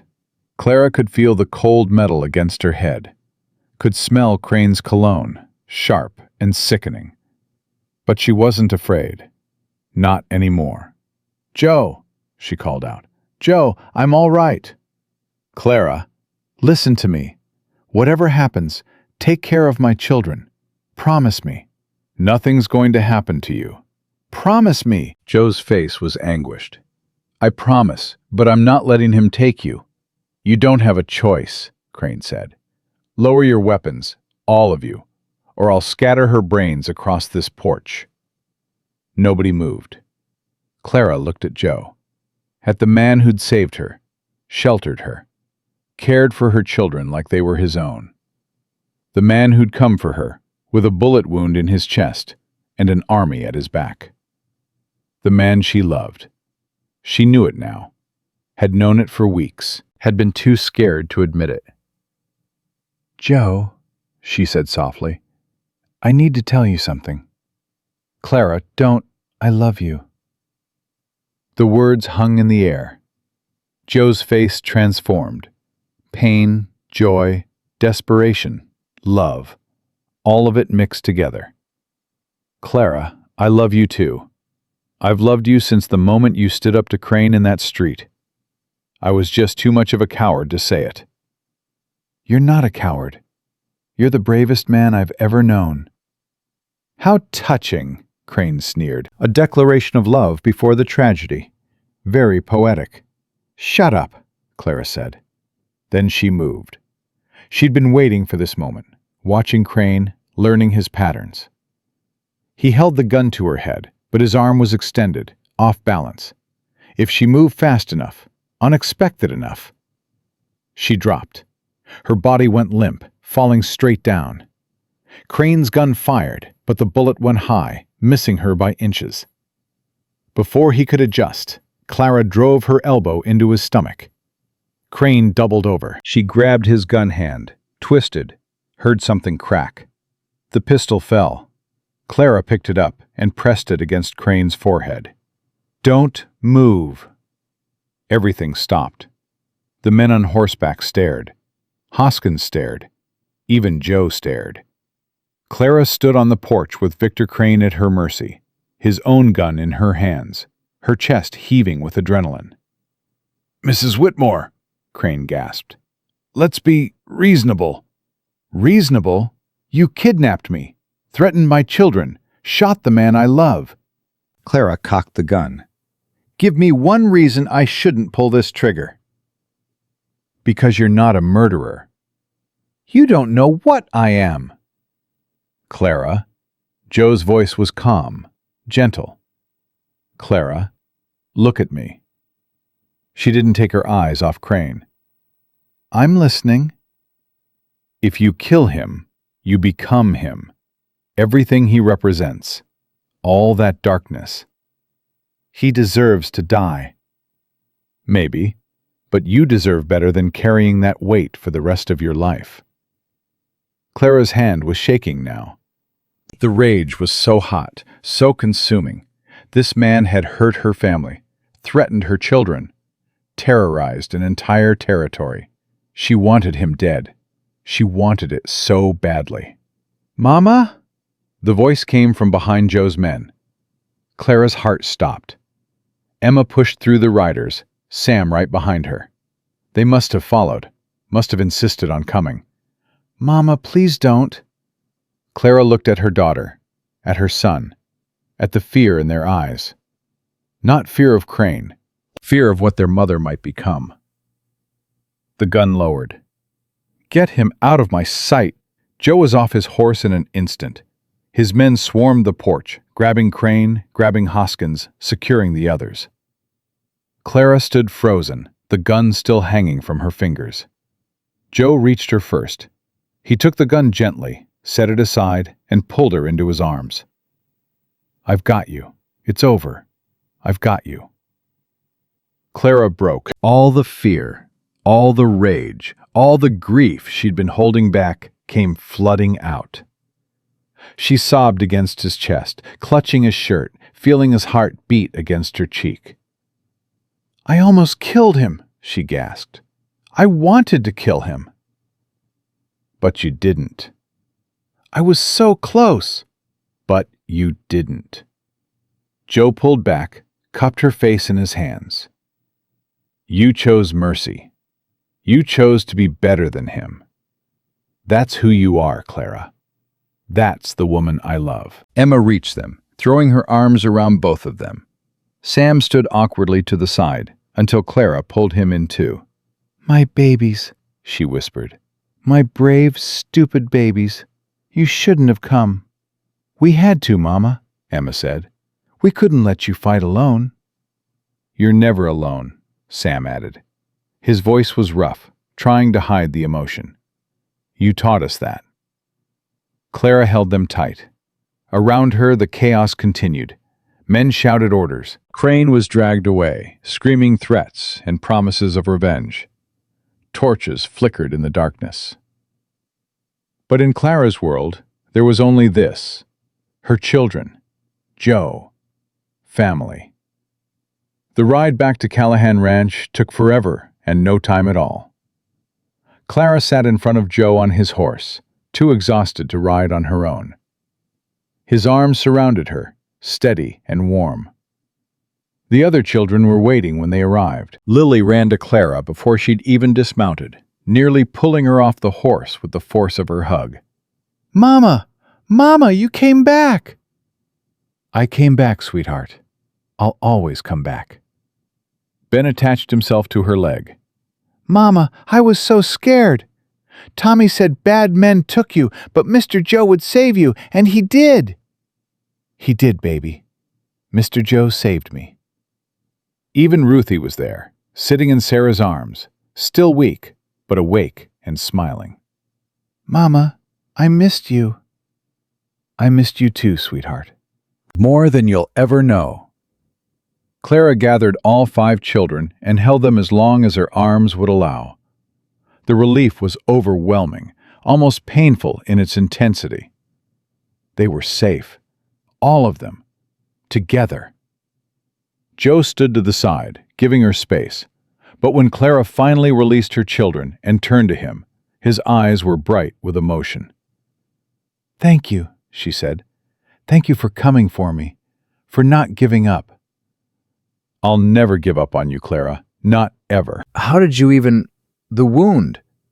Doc Patterson patched me up. Bullet went clean through. Missed anything important. He touched his bandaged chest. "Hurts like hell, but I'll live." You rode all that way with a bullet wound? I'd have crawled if I had to. Clara crossed the distance between them, stood on her toes, kissed him. It wasn't a gentle kiss. It was fierce, desperate, full of everything they'd almost lost. When they finally broke apart, the children were giggling. "Mama kissed Mr. Joe," Ben announced, delighted. "I saw that, sweetheart. Does that mean we get to stay forever?" Clara looked at Joe, at the hope and love and fear mingled in his expression. "That depends," she said softly, "on what Mr. Joe wants." Joe took her hands. "What I want is simple. I want you, Clara. You and Emma and Sam and Lily and Ben and Ruthie. I want to wake up every morning knowing you're here. I want to grow old watching your children grow up. I want to build something real with you. A family, a life, everything." That sounds like a proposal. It is a proposal. He dropped to one knee, right there in the dirt, with blood still seeping through his bandage, and children watching with wide eyes. "Clara May Whitmore, will you marry me?" Clara looked at her children. They were nodding enthusiastically, even Sam. She looked at this man who had saved her, sheltered her, loved her without expectation or demand. She looked at the ranch that had become home. "Yes," she said. "Yes, I'll marry you." Joe stood and lifted her off her feet, spinning her around while the children cheered. "You've made me the happiest man in Colorado," he said, "and you've made me believe in happiness again." They kissed once more, softer this time, full of promise instead of desperation. Somewhere in the distance, the sun was starting to rise. A new day. A new beginning. Clara held on to Joe and watched the light spread across the land that would be theirs. For the first time in longer than she could remember, the future looked bright. The wedding took place 3 weeks later, on a Sunday morning when the summer heat had softened into something bearable. Clara stood in the cabin that had been her first home on this ranch, smoothing the front of her white dress. Sarah had altered it from one of her own, adding lace at the collar and cuffs. "Mama, you look beautiful." Emma stood in the doorway, wearing a new blue dress that Joe had bought for her in town. All the children had new clothes for the occasion. Joe had insisted. "Thank you, sweetheart. Are you nervous?" Clara considered the question. Her hands weren't shaking. Her heart wasn't racing. She felt calm, settled, right. "No, I'm not nervous at all." "Good." Emma crossed the room and took her mother's hands. "Mama, I need to tell you something. What is it, baby? When Papa died, I was relieved." Emma's voice cracked. "I know that's terrible. I know I should have been sad, but all I felt was relief that he couldn't hurt us anymore." Clara squeezed her daughter's hands. "That's not terrible, Emma. That's human." "I was scared I'd never feel safe again, that every man would be like him." Tears spilled down Emma's cheeks. "But Mr. Joe, he's different. He's kind and patient, and he actually listens." "When he looks at you, Mama, it's like you're the most important person in the world." "I know, sweetheart. I'm glad you're marrying him. I'm glad we're going to be a real family." Clara pulled Emma into her arms, held her tight. This fierce, brave girl who had grown up too fast, who had shouldered burdens no child should carry. "We've always been a real family, Emma. Mr. Joe is just making it bigger." "I love you, Mama. I love you too, baby. More than anything." A knock at the door. "Clara?" It's time. Joe's voice, thick with emotion. Clara wiped Emma's tears, then her own. Ready? Emma nodded. They walked out together. The ceremony was held in the yard between the main house and the barn, under a wooden arch that Tommy had built and Sarah had decorated with wildflowers. The whole territory seemed to have come. Ranchers and their families, shopkeepers from town. Even some of the people who had turned Clara away when she first arrived, looking shamefaced but present. Granny Morton sat in a place of honor, nodding approvingly. Miss Patterson had brought her students. Molly was there too, freed from Crane's service after the sheriff had arrested him and his men. She stood with her mother, both of them crying happy tears. And at the front, waiting under the arch, stood Joe. He wore a new suit, dark blue, with a white shirt and a string tie. His hair was combed back. His face was freshly shaved. He looked like a stranger, until he smiled.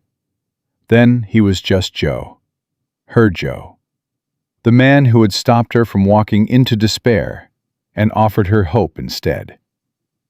Clara walked toward him on legs that felt steady for the first time in years. The children flanked her, Emma and Sam on either side, Lily and Ben behind them. Ruthie toddling along, holding Lily's hand. A family, walking together. When Clara reached the arch, Joe took her hands. You came, he said softly. Where else would I go? The preacher, a new one, brought in from Denver after the old one had been exposed as Crane's puppet, cleared his throat. Dearly beloved, we are gathered here today to witness the union of Josiah Callahan and Clara May Whitmore in holy matrimony. The ceremony was simple. Traditional vows, rings exchanged, the usual words about love and honor and cherishing. But when it came time for Joe to speak, he surprised everyone. Clara, I had a whole speech prepared. Wrote it down and everything. But standing here, looking at you, none of those words seem right. He paused, swallowed hard. So I'll just say this. You walked into my life with 5 children, 37 cents, and more courage than anyone I've ever known. You didn't ask for help, didn't want charity. You just wanted a chance to prove yourself. His voice broke. I'm the one who should be grateful, because giving you that chance gave me everything I never knew I was missing. A family, a purpose, someone to come home to who makes home actually mean something. Clara's tears were flowing freely now. I don't deserve you, Clara, I know that. But I promise to spend every day trying to be worthy of you, of your children, of this life we're building together. He squeezed her hands. I love you, today, tomorrow, and every day after that, until my last breath and beyond. Clara couldn't speak, could barely breathe. The preacher looked at her expectantly. Mrs. Whitmore, do you have anything you'd like to say? She found her voice. Joe Callahan, 6 weeks ago I was ready to give up. I'd been beaten down so many times I'd forgotten what it felt like to stand up. Then you came along and reminded me. She reached up and touched his face. You didn't save me. I want that to be clear. I saved myself. But you gave me the space to do it, the support, the belief that I was worth saving. Her voice strengthened. I love you too. Not because I need you. I've proven I can survive on my own. But because I choose you. Because every morning I wake up and you're the person I want to see. Because my children light up when you walk in the room. Because you make me believe in futures again. She smiled through her tears. I choose you, Joe. Today, tomorrow, and every day after that. For as long as we both shall live. The preacher beamed. Then by the power vested in me by the territory of Colorado, I pronounce you husband and wife. Mr. Callahan, you may kiss your bride. Joe kissed her. The crowd erupted in cheers. The children rushed forward, piling into the embrace, turning a kiss into a family hug. And Clara, surrounded by the people she loved, felt something she'd thought she'd lost forever: peace. The celebration lasted all day and into the night. There was food, more food than Clara had seen in one place in years. Roast beef and fried chicken, fresh bread and sweet corn, pies and cakes and cookies. There was music, a fiddle player and a guitar player who kept the dancing going for hours. Joe wasn't much of a dancer, but he tried, making Clara laugh when he stepped on her toes. There was laughter, stories shared, jokes told, old grievances set aside for at least one day. The children ran wild with the other young people, playing games, stuffing themselves with cake, staying up way past their bedtimes. Even Sam, usually so serious, was laughing. Even Ruthie, still recovering her strength, was dancing in circles with Ben. Clara watched them all and felt her heart might burst. "Mrs. Callahan," she turned to find Granny Morton beside her. "That's going to take some getting used to. Most things worth having do." The old woman studied her with those ancient eyes. "You did good, girl. You took the hard road and came out stronger." "I had help." "Help don't mean nothing if you don't have the courage to use it." Granny Morton patted her arm. "Your children are going to be fine. Better than fine. They're going to be remarkable. Because they have a mother who taught them that strength isn't about never falling. It's about getting back up every time you do." Clara's throat tightened. "Thank you for everything. For Ruthie, that child was going to live no matter what. She's got your fire in her." The old woman smiled. "Now go dance with your husband. You've earned it." Clara found Joe at the edge of the crowd, talking with some of the other ranchers. When he saw her approach, he excused himself immediately. "Mrs. Callahan, may I have this dance? You just stepped on my toes 3 times in the last song. I'll try to only step on them twice this time." She laughed and took his hand. They danced slowly, out of time with the music, lost in their own rhythm. "Are you happy?" Joe asked. "More than I knew I could be." "Good." He pulled her closer. "Because I plan to spend the rest of my life making sure you stay that way." "That's a big promise." "I'm a big man. I can handle it."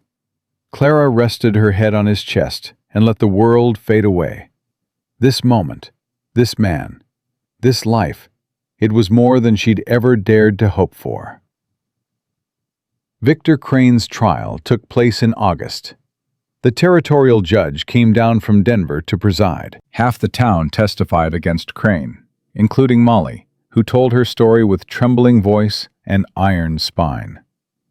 Clara testified too, told the court about the kidnapping, the threats, the years of intimidation Crane had inflicted on the entire territory. When the verdict came, guilty on all counts, the courtroom erupted in cheers. Crane was sentenced to 20 years in the territorial prison.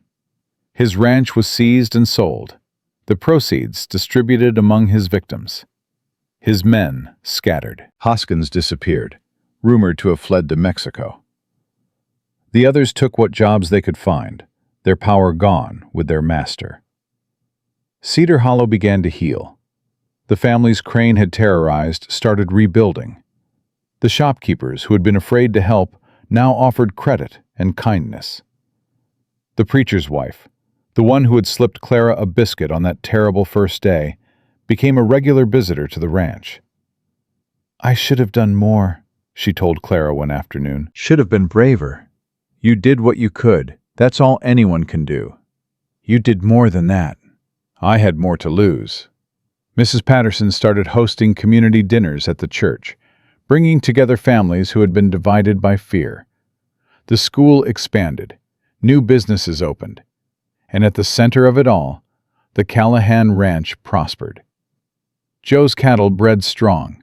His horses became famous across the territory. His water rights, the ones Crane had tried to steal, became the foundation for a cooperative that helped all the small ranchers in the area.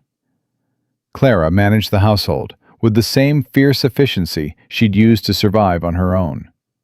She cooked and cleaned, but she also kept the books, handled correspondence, and helped Joe make business decisions. They were partners in everything. The children grew.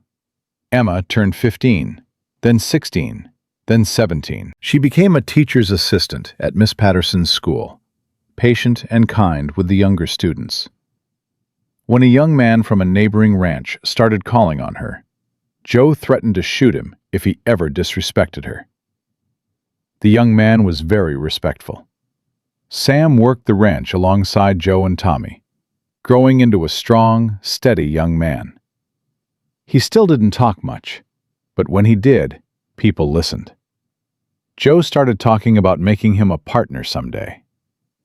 Lily came out of her shell. She stopped carrying Rosie everywhere, though the doll still sat on her bed. She discovered a talent for drawing, filling journals with sketches of the ranch, the horses, her family. Ben finally got to ride Biscuit. Then he got his own horse, a spirited young mare he named Lightning. He spent every spare moment in the saddle, dreaming of being a real cowboy. And Ruthie, sweet Ruthie, who had nearly died twice before she was 4 years old. She thrived. She grew strong and healthy, running through the fields, laughing with her siblings, lighting up every room she entered. Clara watched them all and felt something she'd forgotten existed. Pride. 2 years after the wedding, Clara gave birth to her 6th child, a boy. They named him Daniel Joseph Callahan. "He's got your eyes," Clara told Joe, exhausted but radiant in the bed where she'd just delivered their son. "And your stubbornness, I can already tell." "Is that a complaint?" "It's a compliment." Joe leaned down and kissed her forehead. "Stubbornness is what got us here." The children crowded around to see their new brother. "He's so small," Ben said, disappointed. "When can he ride horses?" "Give him a few years, buddy." "Can I hold him?" Lily asked. "Carefully. Support his head." Ruthie pressed her face close to the baby's. "Hi, Danny. I'm your big sister Ruthie. I'm going to teach you everything." "Everything?" Joe raised an eyebrow. "Everything important," Clara laughed. It hurt, but she didn't care. This was what she'd been fighting for, what she'd almost given up on. A family, a home, a love that was real and true and lasting. She'd found it. Against all odds, against every obstacle, she'd found it, and she was never letting go. The years passed like water through fingers, fast and slow at the same time. Emma married her young rancher at 19. They built a house on the edge of the Callahan property, close enough to visit every day. Sam took over more and more of the ranch operations, freeing Joe to spend time with the younger children. He married at 22, a quiet girl from town who matched his temperament perfectly. Lily surprised everyone by becoming a nurse, traveling to Denver for training, and returning to set up the first medical practice in Cedar Hollow. She never married, but she was never alone. Her patients adored her. Ben became the cowboy he'd always dreamed of being. He drove cattle to market, broke wild horses, won competitions across the territory. When he finally settled down at 30, it was with a woman just as wild as he was. Ruthie, the baby who'd almost died, became a teacher. She took over Miss Patterson's school when the old woman retired, filling it with the same warmth and dedication Clara had once dreamed of bringing to Nevada. And Danny, the first child born to Clara and Joe's marriage, grew up surrounded by love. He became a lawyer, fighting for the rights of the small ranchers against the big corporations that tried to follow in Crane's footsteps. Clara watched them all, year after year, and marveled at the lives they were building. She'd come to Colorado with nothing. 5 hungry children and 37 cents. No hope, no future, no reason to believe things would ever get better. And now look at them. Look at what they'd become. On their 20th anniversary, Joe took Clara back to the spot where he'd first proposed. The little spring with the cottonwood trees, now fully grown, providing shade on hot summer days. "Remember this place?" he asked. How could I forget? They sat on the grass, shoulders touching, watching the water catch the afternoon light. "I had a dream last night," Joe said, "about the day I stopped you in town, when Crane was threatening you and I stepped in." What about it? "I dreamed I didn't. I dreamed I just walked by, like everyone else, minded my own business, left you to figure things out on your own." Clara was quiet. "In the dream, you got on a stage out of town. You and the children.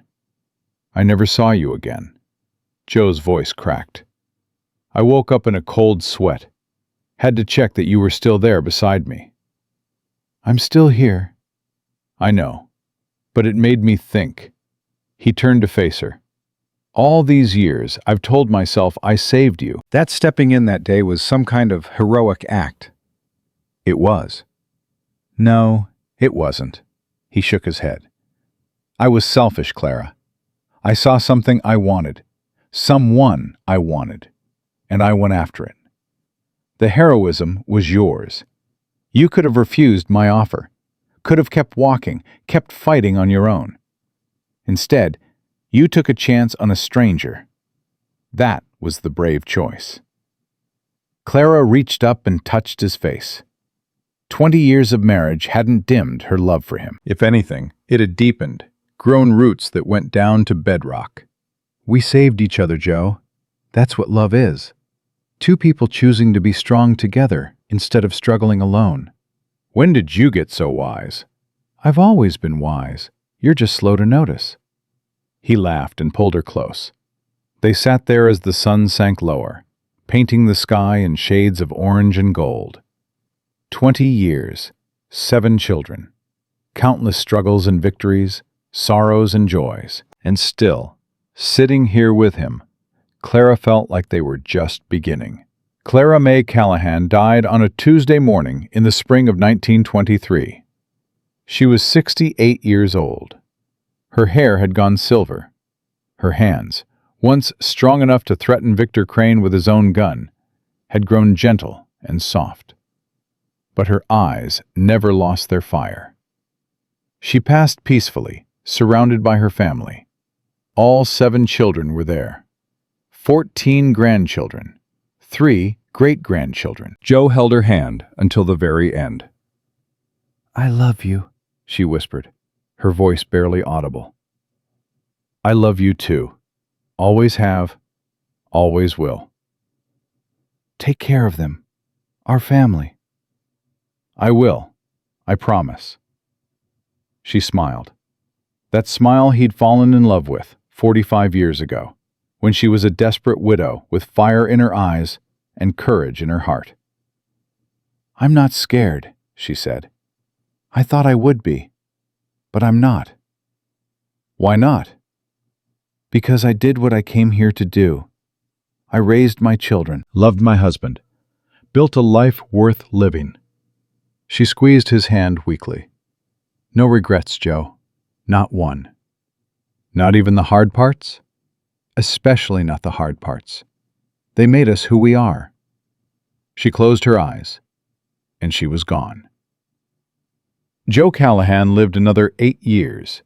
He died in 1931, surrounded by the same family, in the same house, holding a photograph of Clara against his chest. The ranch passed to Sam, then to Sam's children, then to their children after that. It remained in the Callahan family for generations, a testament to what 2 people could build when they chose love over fear. Cedar Hollow grew into a proper town, then a small city. The old buildings were replaced with new ones. The dirt roads became paved streets. The railroad came through, bringing progress and change. But some things remained. The schoolhouse Ruthie had run became a museum, dedicated to the history of the territory and the people who had settled it. Clara's story was displayed prominently. the widow with 5 children who had faced down the most powerful man in the region, who had refused to be broken, refused to give up, refused to let circumstances define her fate.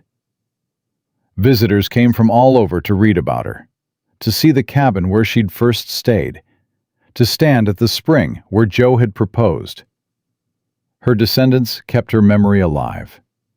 They told their children about the grandmother who had survived poverty and abuse and despair, who had found love when she least expected it, who had built something lasting out of nothing but determination and hope.